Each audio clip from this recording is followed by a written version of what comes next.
Hi everybody, this is Dee at Aloha Astro, and let's take a look at what I have written for today's new moon in Leo on July 31st, and it will be occurring at 11:12 p.m. Eastern Time at 8 degrees 37 minutes of Leo.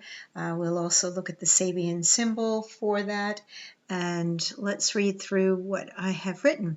New moon in Leo, Wednesday, July 31st, is roaring with dramatic Leo ego and charisma thanks to the conjunction of Sun, Moon, and Venus in Leo, trine to Chiron in Aries, and nearby Mars also in Leo, trine to Jupiter in Sagittarius. The fire of these three signs heightens your drive and courage to pursue what you desire or express your creativity or passion without limits.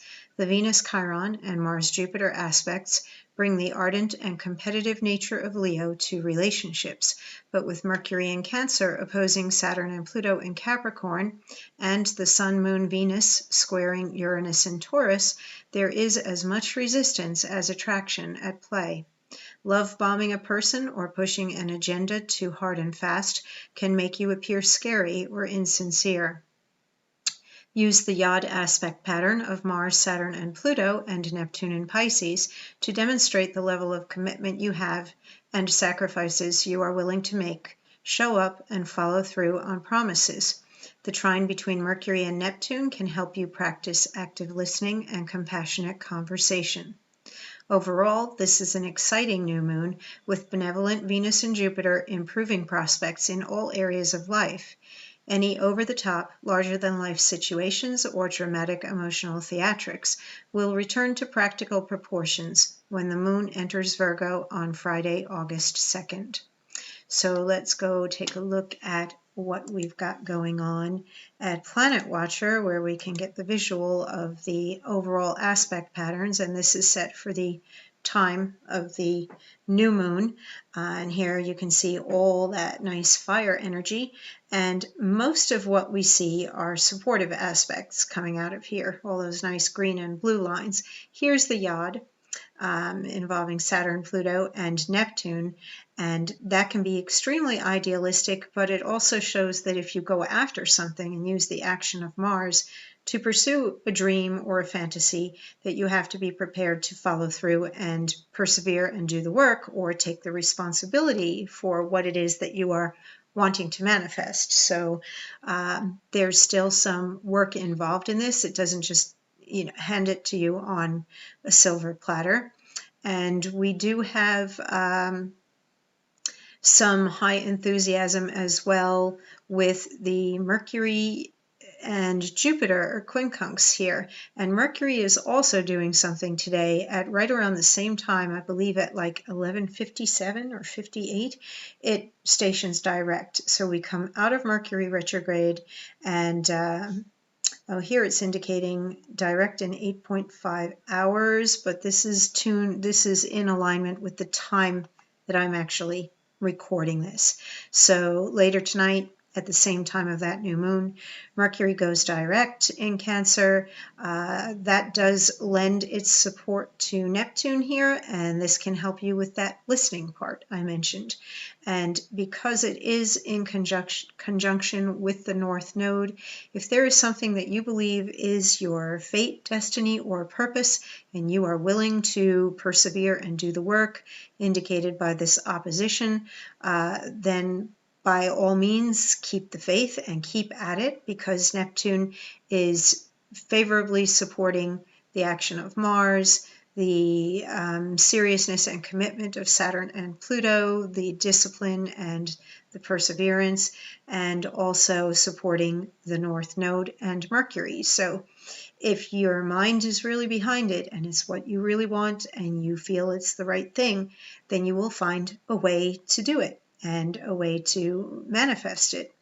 The only downside I really see to the overall dynamic is that we've got this square here, which can indicate that the push for change or the vision right now might be very grand, and this trying to some Aries energy, Chiron, that you want what you want and you want it now, and it may be bigger than what you can actually handle, or not thought through enough yet, or upsetting to others, and that if you just push too hard or come on too strong, or you don't do the prep work before you go into something, it may just be a grand idea that will blow up or fall apart later on. So just be prepared to do the work and watch how hard you push, because Leo energy can be very dramatic and demonstrative, colorful, bold, loud,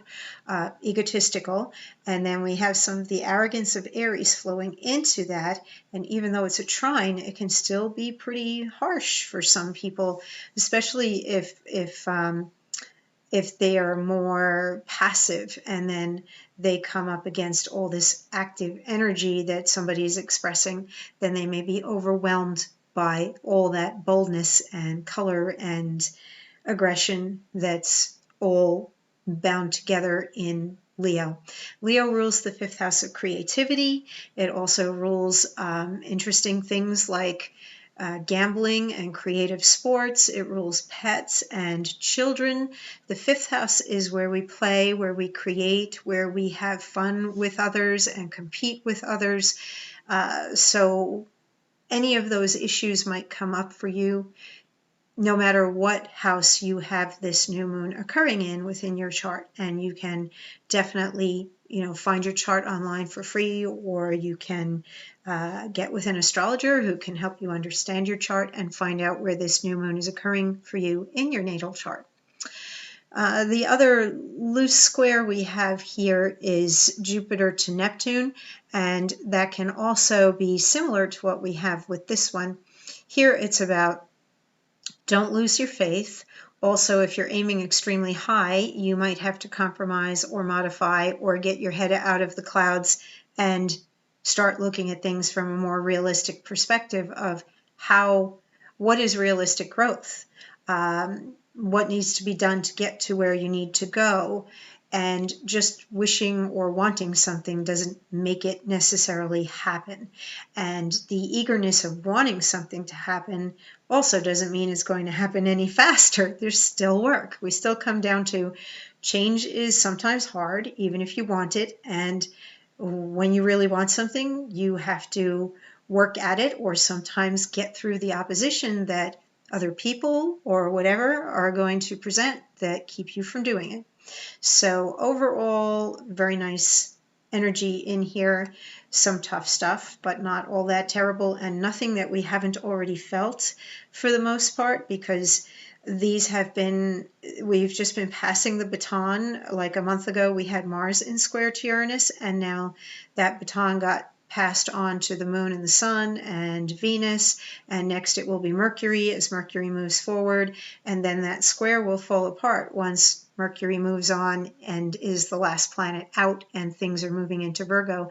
Then we'll start getting a nice trine as we go through the Virgo season, and we will adapt and adjust and be happy with the changes, and we'll start to be more productive. And we will also come out of the oppositions here, and we'll see other trines pop up during the Virgo season to the Capricorn planets, because we're going to be looking at Earth energy with these faster moving planets.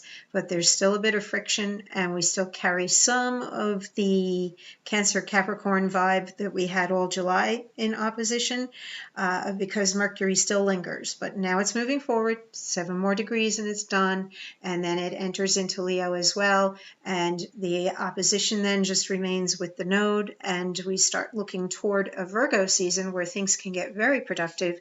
We also have Jupiter moving out of retrograde and direct August 12th, and that too can release some energy and can show some growth for you. So let's look at the Sabian symbol, see what's going on. We round up to 9 degrees. Glass blowers shape beautiful vases with their controlled breathing.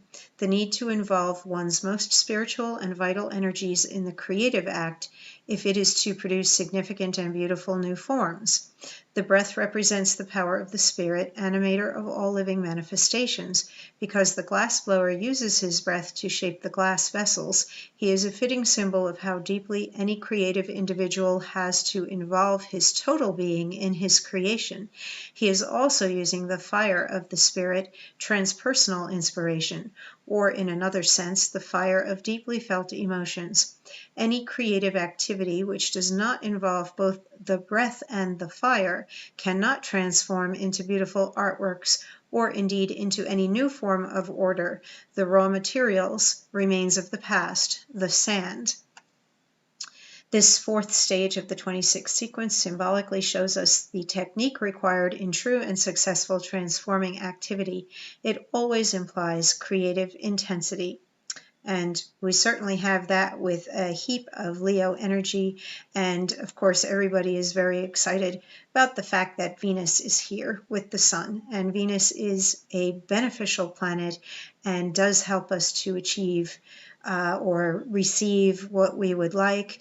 It also can bring some romance into our lives right now because we have a Cinderella aspect going on in the heavens with Venus at 5 degrees and Chiron at 5 degrees. They are trine to each other, and this is a very sweet time for love and for some people money.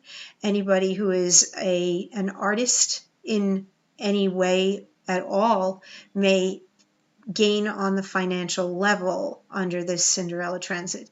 And anybody looking for love, if they are actively going about it and doing it and putting themselves out there and they've set their desires and intentions to be in a loving relationship, this is a magic moment to make it happen. So set your intentions at this new moon about what you are going to create in your lives.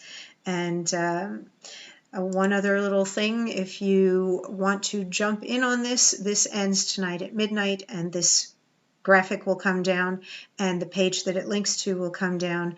But if you've been on the fence about getting a reading or if you want to stock up and save, this comes as a gift certificate that can be applied twice for 2 different 1-hour readings. Now, whether you share with a friend or you use both yourself, doesn't matter, and they are good for a year. And this will come down at midnight, and you can click on the image or click here, and it will take you to the order page and with a bigger explanation about it. So anyway, be safe and have fun. It's always fun when the moon is new moon is occurring in fire. It's very energizing. Get out there and play. Be big and brave and bold. And I will talk to you at the next lunation when we have a full moon in Aquarius at the middle of the month.